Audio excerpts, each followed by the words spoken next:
বৰ্তমান সময়ত ৰাজ্যত নিৰ্বাচনৰ গৰম বতাহ, কিন্তু তাৰ মাজতেই আচলতে যি আগুন্তুক ৰঙালী বিহু, সেই ৰঙালী বিহুৰ বাবেও যেন চলিছে সম্পূৰ্ণ প্ৰস্তুতি। কাৰণ বৰ্তমান সময়ত মই উপস্থিত আছোঁ ৰহাৰ ফুলগুৰি যি নেহেৰু খেলপথাৰৰ নেহেৰু খেলপথাৰত 16 মাৰ্চৰ পৰা 31 মাৰ্চলৈ 15 দিনীয়া কাৰ্যসূচী আচলতে আয়োজন কৰিছিল যি বিহু কৰ্মশালা। আৰু আজি অন্তিম দুদিন আৰু অন্তিম দুদিনত দেখিবলৈ পোৱা গৈছে যে এইদৰে কণ কণ শিশুৰ পৰা যুৱক যুৱতী সকলো যেন ওলাই আহিছে আৰু এই 15 দিনৰ কৰ্মশালাত তেওঁলোকে যি আচলতে প্ৰশিক্ষণ লাভ কৰিছিল সেই প্ৰশিক্ষণ আজি ইয়াতে প্ৰদৰ্শন কৰিছে, বিহু নৃত্য প্ৰদৰ্শন কৰিছে। সকলোৱে বিহুৰ যি সাজপাৰ সেই সাজপাৰ পৰিধান কৰি আহিছে। আমি পোনপটীয়াকৈ সেই পৰিৱেশ দেখাইছোঁ।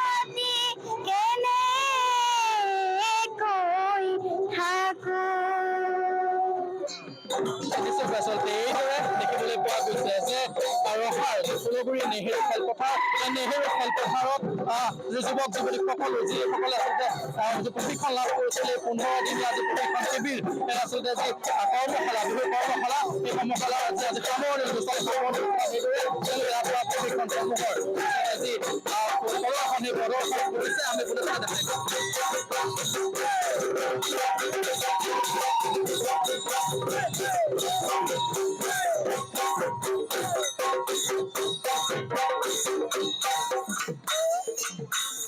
আমি নিশ্চয়কৈ ক'ব লাগিব যে যি কণ কণ ছাত্ৰ ছাত্ৰী হওক বা যুৱ প্ৰজন্ম হওক, সকলোকে আচলতে বিহুৰ প্ৰতি আগ্ৰহী কৰি তুলিবলৈ যি ফুলগুৰি আঞ্চলিক ৰঙালী বিহু উদযাপন স্থায়ী সমিতিয়ে আচলতে ইয়াক এক মহৎ পদক্ষেপ হাতত লৈ আহিছে। আজি কেইবাবছৰ ধৰি তেওঁলোকে এই যি ফুলগুৰি আঞ্চলিক ৰঙালী বিহু উৎসৱ উদযাপনৰ স্থায়ী সমিতিয়ে আচলতে বিহু কৰ্মশালা এই কৰ্মশালা অনুষ্ঠিত কৰিছে। আৰু এইবেলি অনুষ্ঠিত কৰা কৰ্মশালা আজি অন্তিমটো দিন আৰু অন্তিমটো দিনা দেখিবলৈ পোৱা গৈছে যে এইদৰে সুন্দৰভাৱে তেওঁলোকে যিসকল শিক্ষাৰ্থীয়ে প্ৰশিক্ষণ লাভ কৰিছিল তেওঁলোকে বৰ্তমান সময়ত পুনৰ যি প্ৰদৰ্শন বিহু প্ৰদৰ্শন কৰিছে। আমি কথা পাতিবলৈ চেষ্টা কৰিম।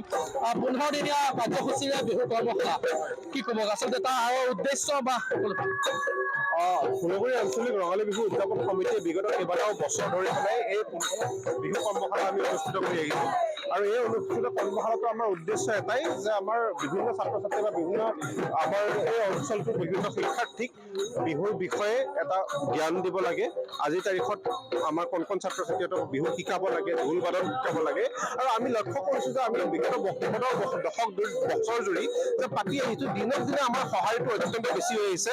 100তকৈও অধিক ছাত্ৰ ছাত্ৰী আহি ইয়াত কৰ্মশালাৰ অনুষ্ঠানত যোগদান কৰিছে। নগাঁও ফুলগুৰিৰ পৰা আৰম্ভ কৰি মৰিগাঁও পৰ্যন্ত বিভিন্ন শিক্ষাৰ্থী আহিছে ইয়াত যোগদান কৰিছে আৰু আমি অত্যন্ত সফল। আমাৰ আচলতে উদ্দেশ্য এটাই যে আমি আপোনালোকক ৰহাৰ পৰা পৰিৱেশ দেখুৱাই গৈছো।